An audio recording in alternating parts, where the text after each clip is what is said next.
आजकल के हिसाब से मैं ये भी बोलूँगा, lot of kids, which is a very heartwarming to see, lot of kids who come from very underprivileged or very humble background, वो पहले अपनी लाइफस्टाइल, अपनी फैमिली का स्टैंडर्ड थोड़ा अप करते हैं, which is a very good thing. तो उनके पॉइंट ऑफ व्यू से I think they initially they save all the money, they probably bye a house.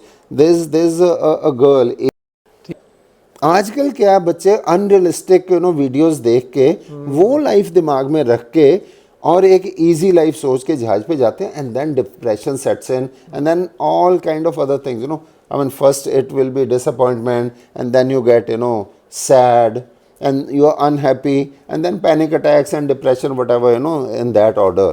And then finally you want to leave sea, or some kids unfortunately jump into the sea, or what game is the synchro pitching, कि वो जहाज पैसे pitch कर रहा है और तुम्हारे role आगे से आ रहा है, द वेव आ रही है, तो सिंक्रो हो गया, that can break the ship. Yeah ठीक है सर। तो अब वैसे ही स्टार्ट करते हैं, जैसे अभी हम लोग कर ही रहे थे। सो एक तो सर मनी मैनेजमेंट पे डिस्कशन करते हैं। मतलब जैसे अभी का क्राउड है ना, ये क्या करते हैं, पैसे मिले वापस आए, 6 महीने गर्लफ्रेंड के साथ घूमेंगे, पार्टी करेंगे, सब उड़ा देंगे, क्लब में गए, बाइक ले लिया या कार ले ली। हाँ, तो मतलब आप लोग कैसे मनी मैनेजमेंट करते थे, या आप लोग भी यही सब करते थे? नहीं, हमारे टाइम में ये पहले तो सोशल मीडिया नहीं था, so there was nothing to show around to people, ठीक है ना। तो शो अराउंड क्या हमारे टाइम में होता था कि उस टाइम में स्मॉल गैजेट्स, कि जैसे वो वॉकमैन हो गया नया नया आया था, तो हमारे लिए वो था कि अपने बाइक पे या कार में जो भी या घर में अगर है या नहीं है, फ्रेंड्स के साथ वो वॉकमैन इधर लगाया हुआ है, कानों में वो लगाए हुए हैं, and people are like wow. या हमारे होता था कि कैसेट्स में वो सॉन्ग्स टेप कर लिए, इंग्लिश सॉन्ग्स, और वो अपनी कार में कैसेट डाल ली, अरे इसके पास तो लेटेस्ट सॉन्ग्स हैं, वो जहाज किधर यूएस गया या जिधर गया, तो वहाँ से कैसेट ले ली। तो मतलब हमारे टाइम में ये छोटे छोटे खर्चे होते थे, विच वॉज रिक्वायर्ड ऑल्सो कि थोड़ा अपने आप को पैम्पर करने के लिए। बट आजकल मैं देख रहा हूँ कि मतलब 6 महीने जहाज में किया, घर आए, बाइक ले ली, या मतलब कईयों ने मैंने देखा कारें मिली, ठीक है, if you have ambitions do that, but don't throw your money just to show to the people, कि थोड़ा थोड़ा किधर good investment should be there. आजकल तो इतना सोशल मीडिया पे इंटरव्यू पे सर क्वेश्चन पूछते हैं आजकल ये, क्या, if we are giving you 1 crore rupees, what will you do with that money?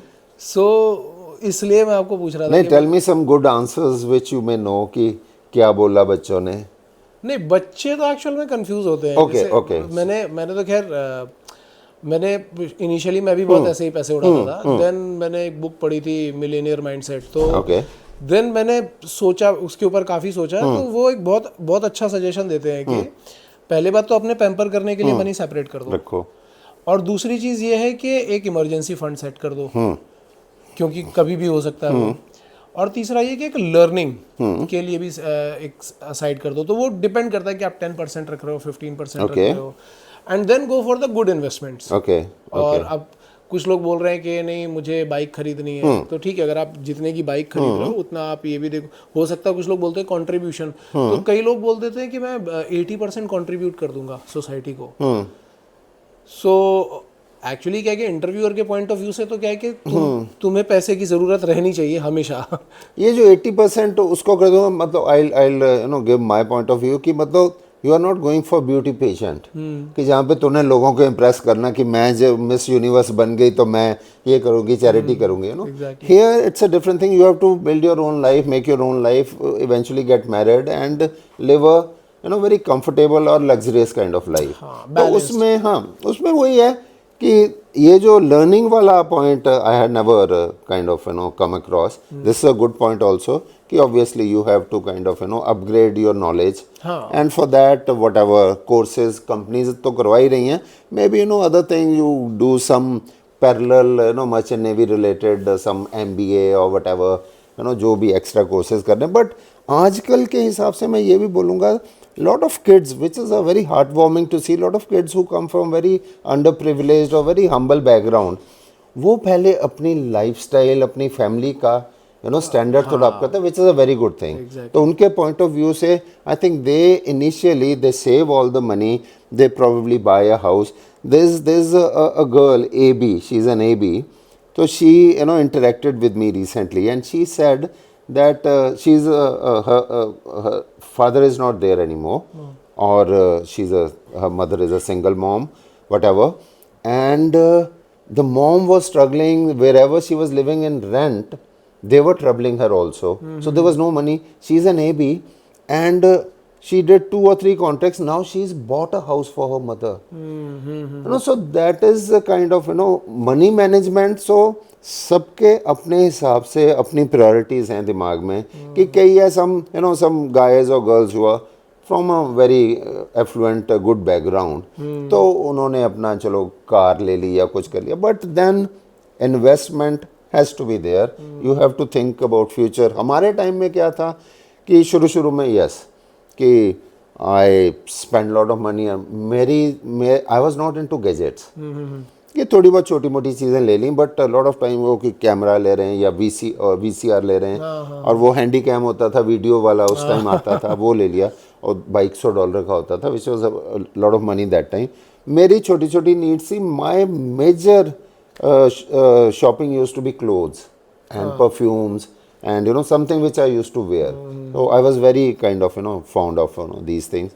But at the same time, slowly as I graduated from second mate to chief mate, and then थोड़ा की investment शुरू कर दी। उस time में हमारे आजकल तो मतलब काफ़ी you have a knowledge through social media, हमारे टाइम में नहीं थी, तो we would ask other people or watch other people कौन क्या कर रहा है, तो कोई पीस ऑफ लैंड ले लिया। उस टाइम में शेयर्स मार्केट थी, but I was too scared of that, तो मेरा money used to go to the bank, और वो FCNR में जाओ, और जब भी वो बढ़ जाए डॉलर का रेट एंड उसको कन्वर्ट कर लो, फिर ये कर लो।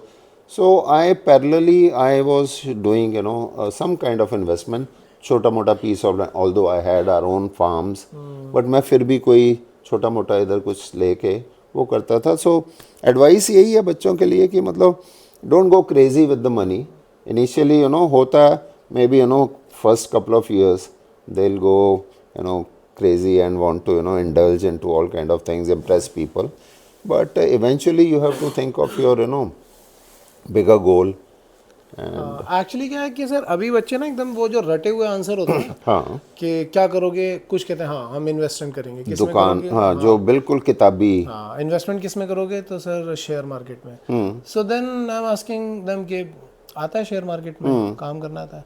नहीं आता तो नहीं है, फिर पापा से पूछेंगे, भाई से पूछेंगे। तो मैंने कहा इसके लिए तो तुझे 10% बचाना है, एग्जैक्टली, कि तू कुछ लर्निंग पे करो, फोकस कर, ठीक है, स्टडी द मार्केट, और फिर उसके बाद तुम उसके बाद करो। या और आई वुड से जैसे मैं हूँ, I am not good in finances, ठीक है, मेरी वो है ही नहीं है कि वो अगर कोई बोले कि शेयर मार्केट में कैसा करना, मतलब या तो मेरे पास टाइम है, मैं बैठ के I study the a particular company, इसका हेड कौन है, उसकी बैकग्राउंड क्या है, जैसे HDFC बैंक ले लिया, उसका हेड कौन है, ठीक है, व्हाटएवर पारेख और समथिंग, उसकी बैकग्राउंड क्या है, इसके स्टॉक्स का ग्राफ क्या जा रहा है, वो कर करा के फिर उसमें तुम पैसे लगाओगे। I am not good at that. तो मैंने वेल्थ मैनेजर है, जो मेरा बंदा बैंक का मैनेजर था, रिलेशनशिप मैनेजर था, he quit banking, he is doing wealth management. मेरा उसको एक ही फंडा था, show me the money and I'll keep giving you the money. He is doing that. I'm happy with my investment. वो मेरा करी जा रहा है. I have a trust in him. I don't consider him outsider. ठीक है, तो मेरे को उस पर ट्रस्ट है, वो मेरा ठीक करी जा रहा। बाकी ठीक है, थोड़ा इधर इन्वेस्टमेंट कर ली, उधर कर ली, कोई फ्लैट ले लिया, प्लॉट ले लिया। एट द सेम टाइम अपना लाइफस्टाइल जो मेरे दिमाग में है कि मैंने तो ऐसे रहना, वो मेंटेन करना ही करना। But don't go crazy kind of and जैसे लाइक यू आर सेइंग कि वो टिपिकल आंसर्स जो भी है मन में, वो नहीं है, वो नहीं चलता। यू हैव टू इंट्रोस्पेक्ट, अपना सोचो क्या चाहते हो, मतलब क्या तुम्हारे गोल्स क्या हैं, बिगर गोल क्या है लाइफ में। एग्जैक्टली सो सबकी फैमिली। एंड एक और चीज, कभी भी अनरीजनेबल गोल नहीं सेट करने लाइफ में।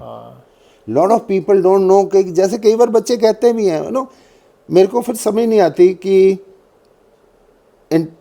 मार्क्स ठीक ठाक आए हैं सर, मेरे को कोई चीपेस्ट वे बताओ to get into merchant navy.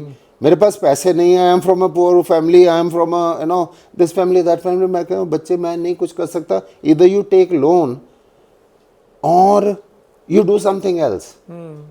You know तुम ये नहीं कह सकते मेरे पास पैसे भी नहीं है, मैं ट्यूशन भी नहीं ले सकता, मैं एकेडमी भी नहीं ज्वाइन कर सकता, लेकिन मुझे मर्चेंट नेवी ज्वाइन करनी।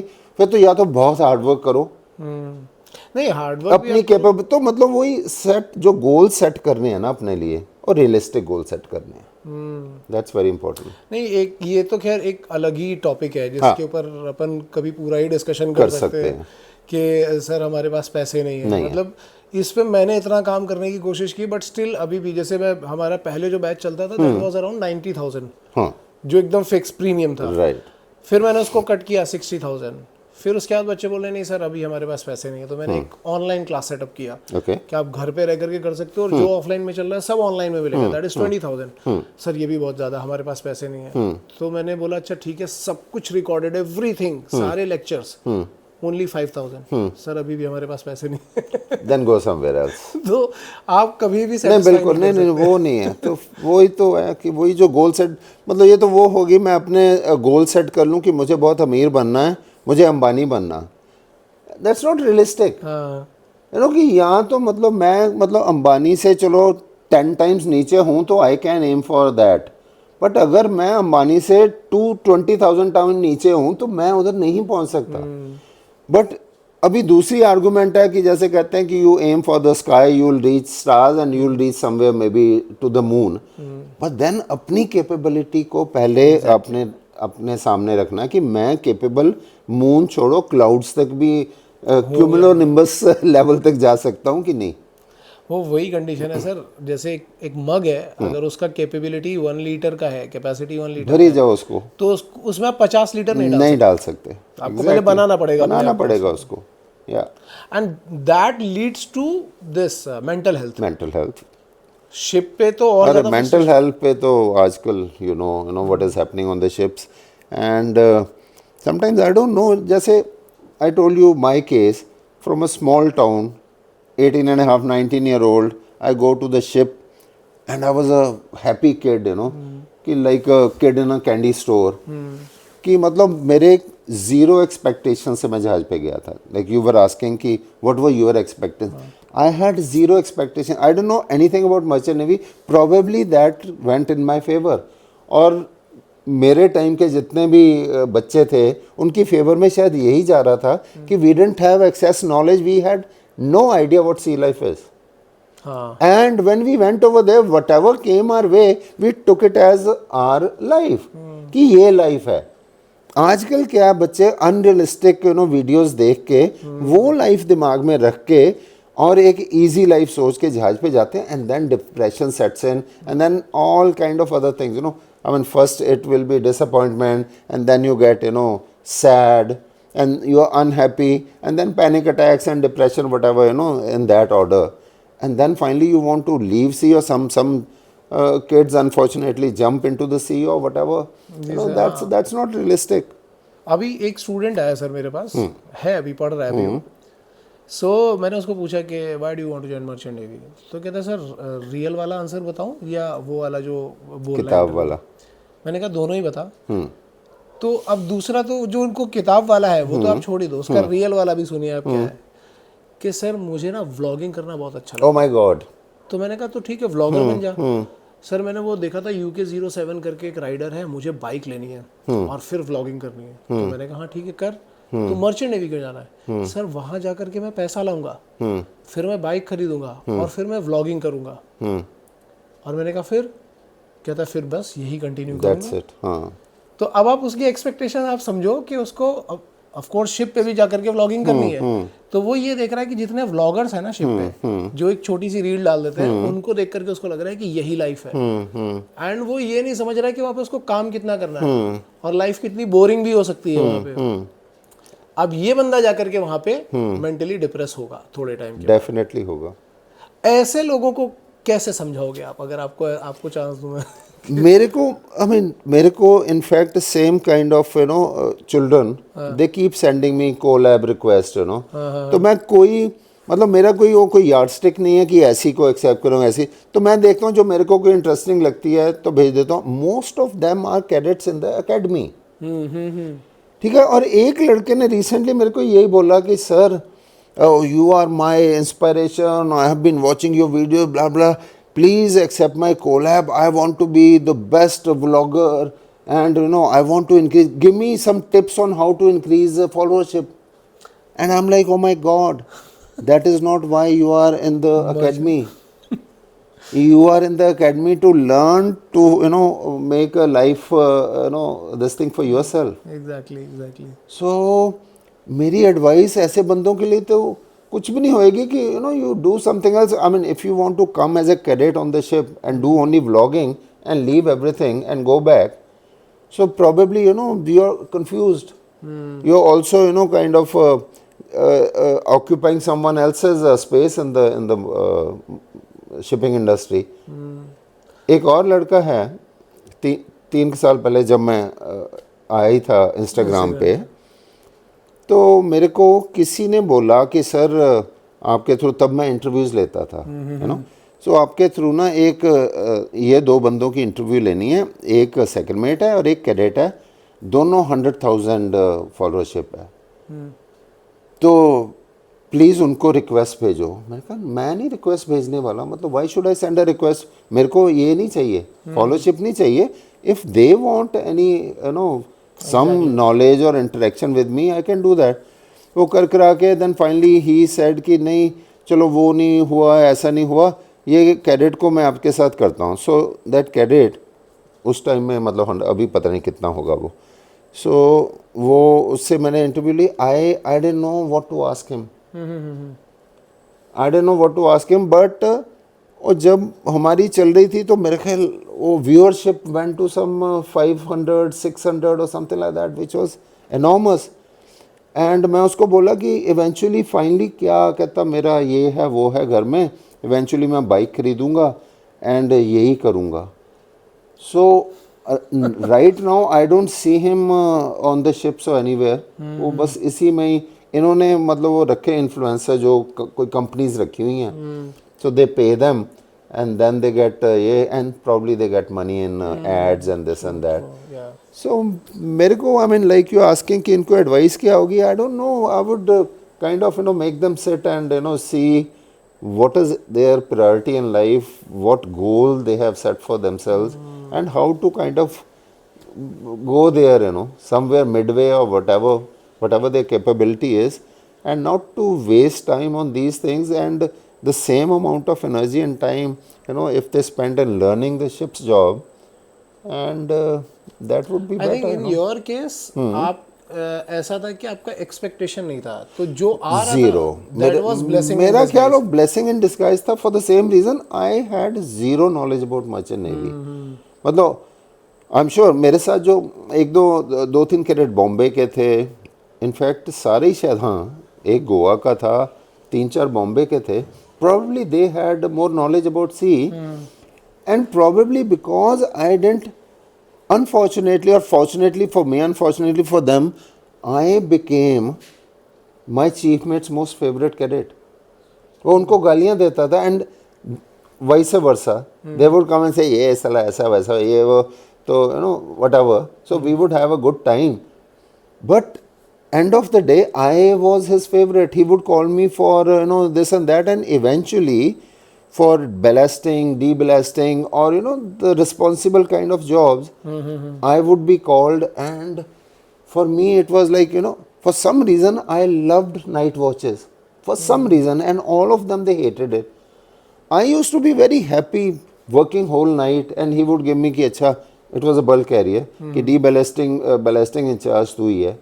I learnt the pumps also, the discharge pressure, the suction gauge, कि मतलब the relation, how I know the pump has lost suction, तो वो मेरे फंडे थोड़े से within 3-4-5 months clear हो गए थे, and I was too good at that. So I was getting those kind of things, and I was obedient, so that also, and I was willing to work. I never said no to anyone.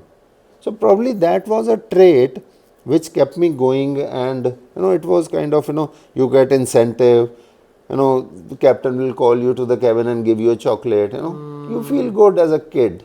Exactly. And that's incentive in those days. I'm talking about 80s. So अभी तो मुझे लग रहा है कि उसमें और इसमें डिफरेंस जो है, वहाँ पे इंफॉर्मेशन थी नहीं और यहाँ पे overload of information. तो वो एक unrealistic overload of nonsense information जो है ना, एग्जैक्टली कि जो real information तो है ही है, if you want to only follow those kind of people, and then you get the real information. They are, I mean, senior masters and chief engineers daily और डाल रहे हैं total gold, pure gold information है.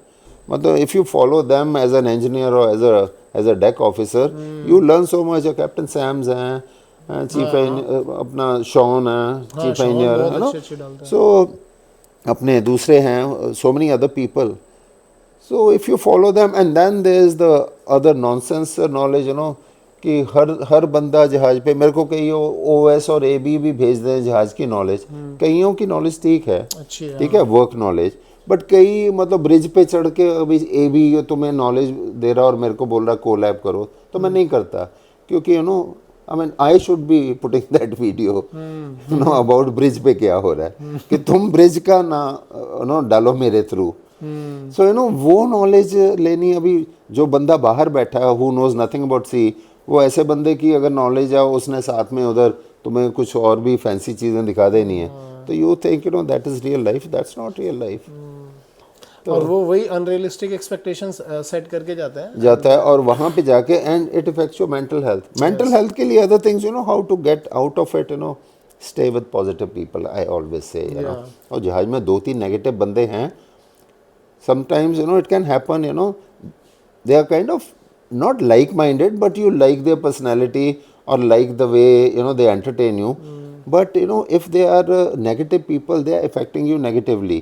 You get lured into that kind of negative atmosphere on board. तो उनसे दूर रहो. Exercise is very important. Gym में जाना ही, अगर जिम जहाज, आजकल तो बहुत फैंसी जिम्स हैं जहाज पे, मैंने देखे. हमारे टाइम में तो फिटर को बोलते थे भाई वेट्स बना दे, उसने कोई स्पैनर लेना, ये लगाना, साथ में वो कोई कपलिन लगा के तो डंबल बना देने, कुछ बना देना, तो करते थे मेक शिफ्ट. आजकल फर्स्ट क्लास है. जिम में जाओ, 30 to 40 minutes 5 times a day करना ही करना है. हॉबीज़ मेंटेन करो. फ्री टाइम में मतलब बैठ के, ठीक है, अगर तुम्हारा vlogging is a hobby, it makes you happy, do that, ठीक है, अपने फ्री टाइम में. बट एक मतलब कैडेट था जिसको मैं काफ़ी ज़्यादा अच्छी रेपुटेशन मेरे दिमाग में उसके लिए नहीं थी बिफोर ज्वाइनिंग द शिप. वो कई कुछ इधर उधर इन्वॉल्व हुआ था, थोड़ी मेरे को लगता था पॉलिटिक्स में भी, मेरे साथ भी एक बार थोड़ा सा हो गया. But then I found he was a good boy. That synchro मेरे को रिसेंटली मिला. Same as the synchro pitching. वो कहता कि उसके बाद कैसे पिच कर रहा है और तुम्हारे रोल आगे से आ रहा है, द वेव आ रही है, तो सिंक्रो हो गया. That not see him for 18 months at all. वो डेली होता था और डेली अपनी बढ़ा रहा था फॉलोअरशिप बिफोर ज्वाइनिंग. और नॉलेज उसकी काफ़ी थी, स्मार्ट बहुत था. तो वो सबको वो नॉलेज देता था. ये सारे दूसरे कैडेट उसको सर बुलाते थे, and he had not even join ship. वो भी मेरे को आके मिला, अभी एग्ज़ाम दे रहा सेकंड मेट्स के. अच्छा. कहता सर मैं जिस दिन जहाज़ पे चढ़ा हूँ, मैंने अपने आप को बोल दिया कैमरा साइड में. कहता मैंने सिर्फ पढ़ाई की है और सिर्फ मैंने नॉलेज सीखी है. I was so impressed. That is maturity. वो एक स्मार्ट लड़का था जो ये कर सका. नॉर्मली क्या होता है कि तुम ये कर रहे हो, जहाज पे जाके वही जो जिसने काम दिया आंखें बंद करके काम करके फिर वो फोटो खींच ली. You are not paying attention to the real job. Exactly. You are not learning. उधर तुम सीखने जा रहे हो, तुमने एग्ज़ाम पास करने हैं, और जो तुम cadet time, third mate time, second mate time सीखोगे वही आगे जाएगा. कैप्टन बन के नहीं तुम थर्ड मेट को बोलते यार मेरे को सिखा दे. वो मेरे टाइम में हुआ था. जब मैं सेकंड मेट था तो मेरे कैप्टन के जहाज में सडनली कंप्यूटर आ गए और आरपा आ गया. वो बेचारा ओल्ड टाइमर कैप्टन था. वो मेरे को बोलता था कि यार मेरे को बता दे. I could understand. he was surviving for to stay in the shipping industry. Otherwise he would have just left. वो सीखता था मेरे से आरपा. सो वो भी चीज़ है. हाँ मतलब कि जब मैं चीफ मेट था 92 में जहाज में पहले कंप्यूटर मैंने देखे थे। मेरे साथ कैडेट आया, उसने ऐसे वो फ़ॉन्ट चेंज किया तो उसको बड़ा कर दिया और उसको इटैलिक्स में कर दिया। मैंने कहा ये तूने क्या किया, ये कैसे चेंज हो गया? कहता सर फ़ॉन्ट। मैं क्या फ़ॉन्ट क्या होता है? कहता ये जो है इसको। मैंने कहा मेरे साथ फैंसी लैंग्वेज ना यूज़ कर। For me it was like oh my God. और फिर मैंने उसको बोला कि तू कैडेट है ना, मैं तेरा बॉस हूँ, you know something more than me. ये मेरे को अगर 6 महीने में कंप्यूटर में सब कुछ नहीं आया तो फिर देख लेना। I learn from him, that is how I learn computers. Learning तो सर इसमें कभी बंद हो ही लर्निंग नेवर स्टॉप्स। नहीं बंद हो सकती। So you know it doesn't matter. तो इसलिए मैं सबको ये भी बोलता हूँ कि लर्निंग के लिए यू नो जो 8 साल से या 10 साल से बोसन है जहाज में, क्रू मेंबर है, और जो सीमेंशिप वो तुम्हें सिखा सकता, कोई नहीं सिखा सकता। Give him respect. हाँ, ये so as a cadet everyone is your senior, respect them and learn from them. और ये थोड़ी डिस्ट्रैक्शन है जो I feel, you know maybe I am old school, कि कैमरा लेके तुम इधर उधर घूम रहे। अगर हॉबी है तो थोड़ा बहुत करो, but your main thing is something else, not vlogging. Even अभी इंटरव्यू में काफ़ी सारे ऐसे क्वेश्चन पूछते हैं तो वो अब जैसे एक क्वेश्चन बहुत पूछते हैं कि what is the difference between car navigation and ship navigation. So maximum लोग कंफ्यूज हो जाते हैं अब, क्योंकि मैं तो शिप पे गया ही नहीं कभी, सो मुझे तो इस पे आइडिया भी नहीं है। But according to you what is the difference in this in the I mean, the main thing is maneuverability and stopping and all. Car has brakes and tires. Ship doesn't have brakes and tires. Exactly. So you know you have to, especially as a master, वो maneuvering diagram है जहाज की, stopping distance, crash stops, turning, वो सारी मतलब तुम्हें अपने उस शिप स्पेसिफिक वो सारी दिमाग में होनी चाहिए before you know do your navigation.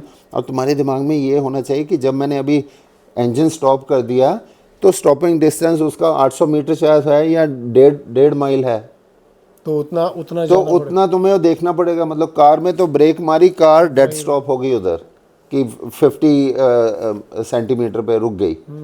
वो जहाज नहीं रुकेगा, उसको स्टर्न मूवमेंट देनी पड़ेगी, क्रैश स्टॉप करना पड़ेगा, यू नो उसमें भी कितना टाइम लगेगा और कितना डिस्टेंस आगे जाएगा।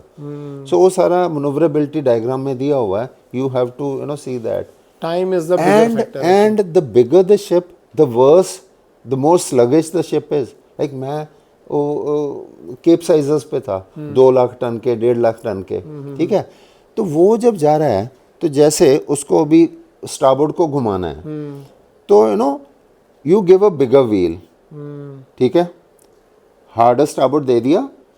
The moment it starts moving bring it down to maybe starboard 10 और मे बी मिडशिप्स, क्योंकि अभी वो मोमेंटम उसमें आ गया तो उसको कंट्रोल करना मुश्किल हो जाएगा। सो यू हैव टू सी कि इनिशियल उसको घुमाने के लिए तुम्हें बड़ा व्हील देना है, जैसे मूव करने लग जाए एकदम वापस आ जाओ, बिकॉज फिर वो एक बार चलना शुरू हो गया तो उसको दूसरी तरफ के लिए it's going to be difficult. So no that kind of thing. अगर छोटा जहाज है, लेट्स से हैंडी साइज है 40,000 टनर या 20,000 टनर, उसको तुम घुमा सकते हो इजीली इधर। But still car navigation and ship navigation totally two different things, you know. Time is a bigger Time is a bigger and you have to have it in your mind. Car में तो चलो तुम्हें दिख रहा है सब कुछ क्या हो रहा है, कि with in you know that stopping distance है, कि ये मोड आ गया है या वट एवर।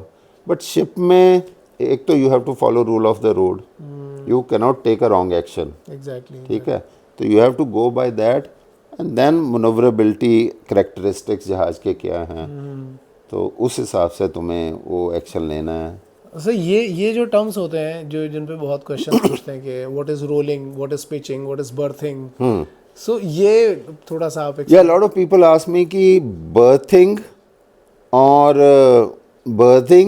बर्थ में क्या डिफरेंस है, एंड ऑल फास्ट क्या होता है, you know it's like you know basically rolling pitching क्या है। तो rolling is you know sideways port to starboard जो मूवमेंट है, pitching is forward of movement है, you know depending on. And चलो ये तो नॉर्मल चीज़ है कि चलो रोलिंग क्या है और पिचिंग क्या है, there is something else called corkscrew motion.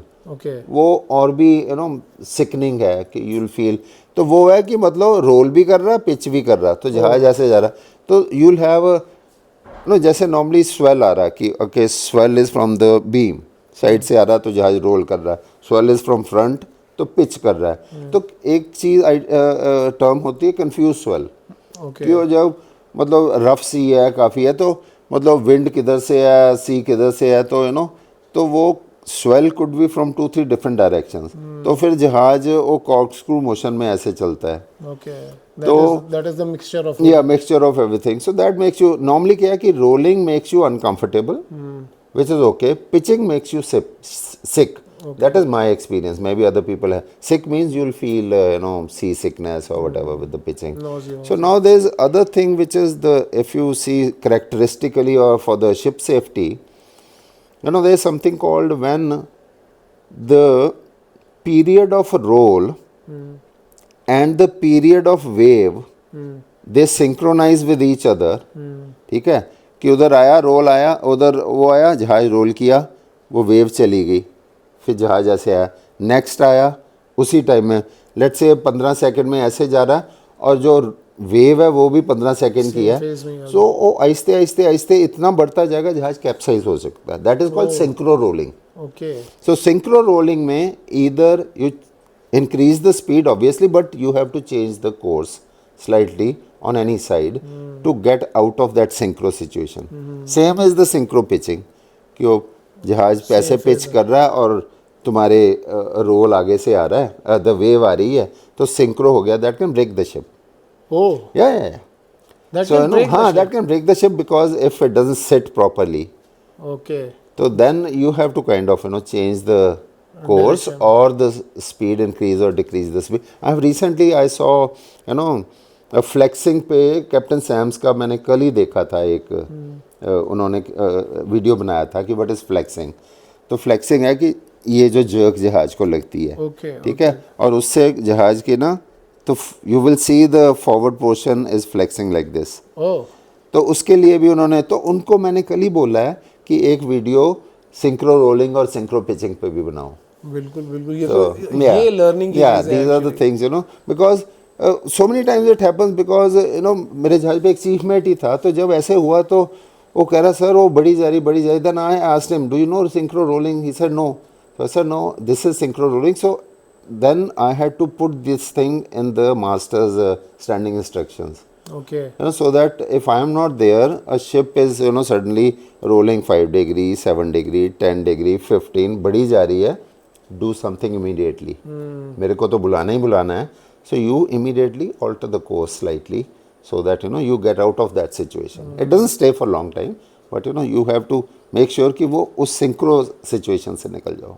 Okay.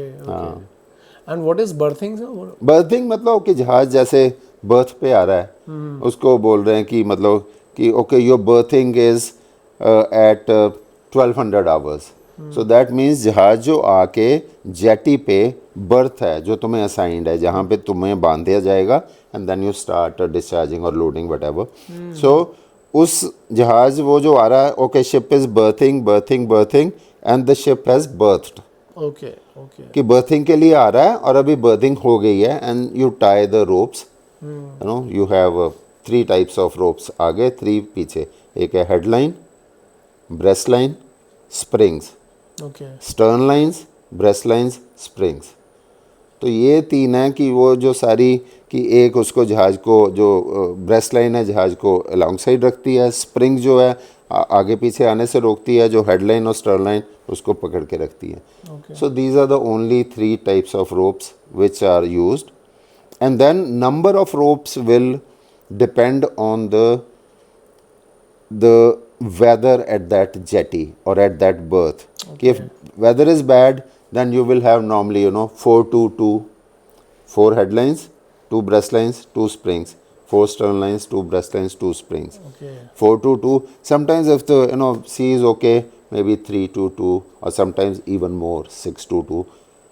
At other places, where there's a big swell, sometimes you go to Punta de Madeira and Brazil and all. Then you have wires, no mooring ropes. So then you'll have, you know, nice wires. If you don't have wires on board, then they will not allow the ships. So those ships, the big ships, you know, the capesizers, which go to Punta de Madeira or, you know, let's say Tubarão, they have to have those, you know, Wires. kind of mooring wires. So then you use those mooring wires also with the ship's normal ropes. Okay. So berthing is basically coming alongside to the berth to start loading and discharging. So it is completely different with grounding. Grounding is a different process. Now grounding is when the ship touches the bottom. That means ship's depth draft is more than the depth of the water. पानी यहाँ पे 10 metre है लेकिन जहाज 11 metre पानी में है तो you have already touched. Touch कर जाएगा. So that's a, you know, it can cause major issues. It can part the bottom, break the ship, and you know, So obviously. suppose कोई शिप ग्राउंड हो गया तो कैसे निकालेंगे उसको? नहीं वो तो मतलब then it's like a big thing. Ground हो गया. Now their grounding also different होती है कि जैसे कई बार you know you go to Brazil में अमेजोन रिवर में जा रहे हो तो वहाँ पे सॉफ्ट बॉटम है, कई बार वो बॉटम टच कर जाता है which is very normal you know कि वो टच कर गया या उधर बैठ गया. Then sometimes you know you are waiting for the high tide to come. जैसे ही हाई टाइड आई जहाज ऊपर उठा तो निकाल के ले गए, कई बार टग से खींच के ले गए. लेकिन अगर कोई वैसे तुम्हारा बैठ गया क्योंकि for whatever reason rough sea और something, then you can't do anything. कि only you can, with the help of tugs, you can, you know, maneuver, try to go here and there, but definitely there is going to be a huge damage, you know, while the ship is moving. So फिर तो grounding. So grounding मतलब is the anyone's nightmare. It should never happen. और कई बार क्या होता है कि जहाज बर्थ पे है और वो port is a tidal port. That means कि बहुत ही टाइड की जो मूवमेंट है ना, high tide and low tide बहुत ज़्यादा है. सो तुम्हारी लोडिंग और डिस्चार्जिंग तुम्हें बहुत ध्यान से उसकी every sequence has to be calculated कि तुम्हारा कभी भी नीचे जो तुम्हें जितनी अंडर कील क्लियरेंस चाहिए उससे कम नहीं होनी चाहिए. नहीं तो तुम जहाज को लोड कर रहे हो, लेट से अभी हाई टाइड आ रही है तो हाई टाइड आ रही है, जहाज तो ऊपर ही उठता जाएगा तो कोई इशू नहीं है. अभी लोड कर दिया, लो टाइड आ गई तो वो नीचे जा रहा है और जहाज भी लोड हो रहा है तो नीचे अभी तुमने देखना है कि तुम्हें जो मैक्सिमम लो टाइड आई है और उसके बाद जो मैक्सिमम तुम्हारा लोड है उसके बाद भी तुम्हें जो अंडर कील क्लियरेंस है वो चाहिए, वो है कि नहीं है. अगर वो लग गया नीचे, मेजर इश्यूज. फिर तो तुम P&I surveyor's, insurers and under writer सारे जहाज पे चढ़ेंगे आके. और ये क्या अंडर कील क्लियरेंस सर, ये क्या होता है under keel clearance? Under keel clearance मतलब कि ये जहाज की कील है, ये जहाज का टॉप है. ठीक है. अभी ये कील के नीचे अभी पानी कितना है, that is under keel clearance. कि मतलब 1 मीटर पानी नीचे है तो under keel clearance is 1 metre.